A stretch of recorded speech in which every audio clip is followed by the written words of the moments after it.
Meanwhile, the Obama administration has appealed the decision that would lift the don't ask, don't tell regulations. And those are some of the headlines. This is Democracy Now!, democracynow.org, The War and Peace Report. I'm Amy Goodman. The online whistleblower WikiLeaks website has released close to 400,000 classified U.S. documents on the Iraq War, the largest intelligence leak in U.S. history and the largest internal account of any war on public record. The disclosure provides a trove of new evidence on the violence, torture, and suffering that's befallen Iraq since the 2003 U.S. invasion. WikiLeaks founder Julian Assange unveiled the new documents on Saturday. In our release of these 400,000 documents about the Iraq War, the intimate detail of that war from the US perspective, we hope to correct some of that attack on the truth. We have seen that there are approximately 15,000 never previously documented or known cases of civilians who have been killed by violence in Iraq. Iraq, as we can see, was a bloodbath on every corner of that country. The stated aims for going into that war of improving the human rights situation, improving the rule of law, did not eventuate. And in terms of raw numbers of people arbitrarily killed, worsened the situation in Iraq. Despite U.S. claims to the contrary, the war logs show the Pentagon kept tallies of civilian deaths in Iraq. The group Iraq Body Count says the files contain evidence of an additional 15,000 previously unknown Iraqi civilian casualties. The number is likely far higher, as the war logs omit many instances where U.S. forces killed Iraqi civilians, including the U.S. assault on Fallujah in 2004. The war logs also show the U.S. imposed a formal policy to ignore human rights abuses committed by the Iraqi military. Under an order known as Frago 242, issued in June 2004, coalition troops were barred from investigating any violations committed by Iraqi troops against other Iraqis. Hundreds of cases of killings, torture, and rape at the hands of the Iraqi troops were ignored. New evidence of other possible U.S. war crimes has also emerged. According to the war logs, a U.S. Apache helicopter killed 2 Iraqis in February of 2007, even though they were trying to surrender. The helicopter unit was the same that killed 12 people and wounded 2 children in a July 2007 attack captured on video and leaked by WikiLeaks earlier this year. This is the moment the U.S. forces first opened fire in that attack. Have individuals with weapons. 4 radio. You're clear. All right, firing. Line here. When the state line out. Let me know when you get it. What shoot?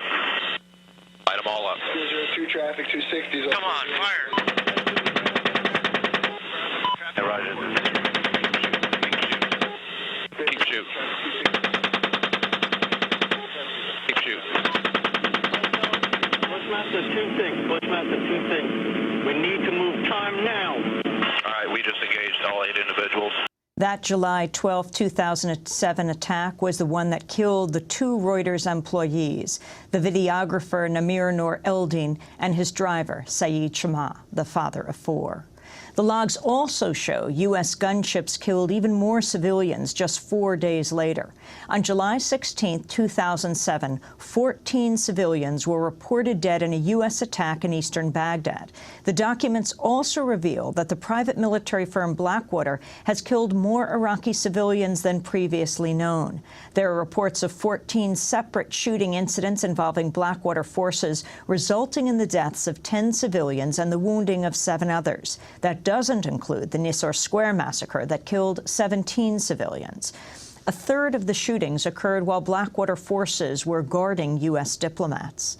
Of over 832 deaths recorded at checkpoints between 2004 and 2009, an estimated 681 were civilians, according to the Bureau of Investigative Journalism in London. 50 families were fired on and 30 children were killed. The disclosure marks the biggest leak in U.S. history, far more than the 91,000 Afghanistan war logs WikiLeaks released this summer. 76,000 of them they have released so far. WikiLeaks says it still plans to release the other 15,000 withheld Afghan war documents. An Army intelligence analyst, Bradley Manning, has been in prison since May when he was arrested on charges of leaking the classified material. The Obama administration's lashed out at WikiLeaks for the latest disclosures. Pentagon spokesperson Jeff Morrell said WikiLeaks is endangering U.S. troops. The bottom line is our forces are still very much in danger here as a result of this exposure, given the fact that our tactics, techniques, and procedures are exposed in these documents, and our enemies are undoubtedly going to try to use them against us and making their jobs even more difficult and dangerous.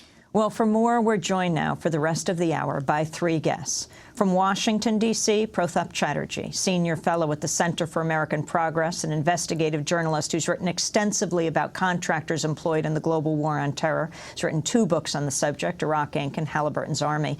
He's written about the war logs for The Guardian of London.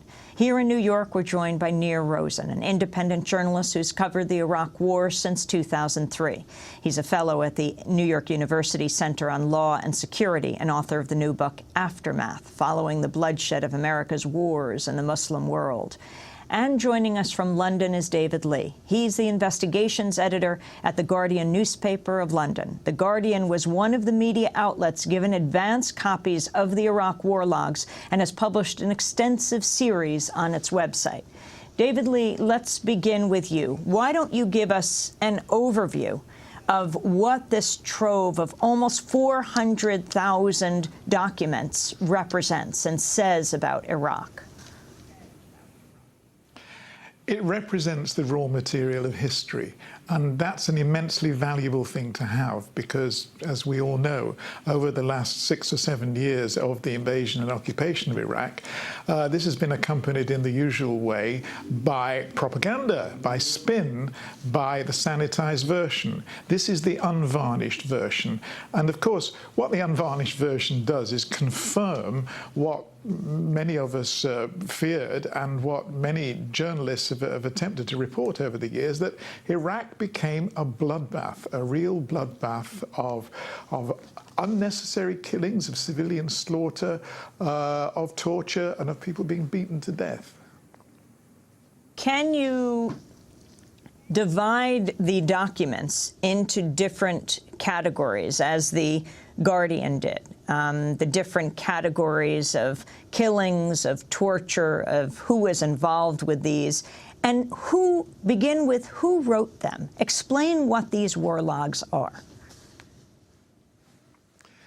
These war logs are day by day, and in many cases hour by hour, field reports from information radioed in by small units out in the field. They really chart incidents, every single incident, and sometimes you'll see like 20 or 30 or 50 in a single day. They have then all been collated into an electronic archive. I think probably for the first time, this and Afghanistan have been the first American military adventures in which this kind of archive is being collated and made available to other people in the US military, which is, of course, how it's come to be leaked. What it contains of significance is 3 different types of material in the sense that we didn't really know these things before. First of all, that at least 15,000 more civilians have been identifiably killed and are recorded in these logs. There are many other civilians who've been killed who aren't recorded there, of course, but that increases the figures. And bodies, independent bodies like the Iraq Body Count, the London-based private group, have pinned down those 15,000 extra by wading through all these documents. The second thing it documents is really brutal events in which the laws of war, as we commonly understood them, seem to have been overtaken by technology, air power, and asymmetric warfare. The classic case in here was of a helicopter, the Apache helicopter, which later went on to shoot and kill Reuters employees. It describes how men on the ground were trying to surrender. It radioed back to base for advice, and extraordinarily, the base lawyer said, you cannot surrender to an aircraft. Go ahead and kill them. So it went ahead and killed them. I mean, that's an astounding part of the story. That part of the story, David, is an astounding part of the story, that these men held up their hands to a plane overhead, to a helicopter. And in all these cases, the soldiers in the planes, they call back to base. They are not rogue. They are getting permission. And a lawyer says you cannot surrender to a helicopter, so they could go ahead and kill them. That's exactly the point. The helicopter crew don't seem to have been trigger happy at all. They were pretty concerned. They radio back to base, these men are trying to surrender, what do we do? And they're told more than once, they can't surrender, you should go ahead and kill them. So what we see is orders coming from a high level. And that plays into the third new aspect in these documents, which is that they detail literally hundreds of times, I think there's more than 900 incidents of what they class as detainee abuse, of people being tortured.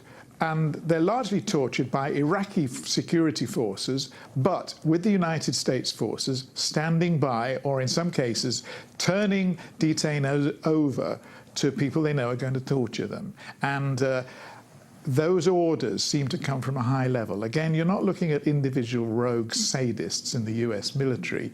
You're looking at orders. We're going to break and then come back to this discussion. David Leigh, investigations editor at The Guardian. The Guardian is one of the media outlets that had advanced copies of the documents, got to see the documents, in addition to Der Spiegel in Germany, Al Jazeera, the New York Times, Le Monde in France. This is Democracy Now!, democracynow.org, The War and Peace Report. We'll be back in a minute.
Computer World by Kraftwerk. This is Democracy Now!, democracynow.org, The War and Peace Report. I'm Amy Goodman. As we conduct this discussion for the hour about this massive WikiLeaks release of close to 400,000 documents, the largest leak of Pentagon intelligence documents in the history of this country. We're talking to David Leigh. He is investigations editor at The Guardian of London. We're also joined by Rosen, who's just returned from Iraq, an independent journalist, and Pratap Chatterjee, who has evaluated sections of the documents for The Guardian of London. But David Leigh, I want to go back to you. The Guardian website is interesting in that you have an interactive map that shows every civilian death. Can you explain what you've done? Well, we've tried to bring alive, if that's not an inappropriate word, the thousands and thousands of violent deaths that have occurred in Iraq since the invasion took place. And you can see that there's more than 100,000, and you know, the majority of these are civilians. They're caused by a variety of things. You know, they're caused by IED explosions, they're caused by sectarian murders, and they're caused by military action in which the US and its allies are shooting people, sometimes at checkpoints, for example. So you can press a button and you can you can see this bloodbath unfold before you, and it's rather a horrifying sight. Can you talk about the Wolf Brigade, the Iraq Interior Ministry Special Commandos, David Leigh? One of the things that's come out of these reports that I think ought to be followed through is torture and who's responsible for torture. There's some very sinister entries about the Wolf Brigade. This was a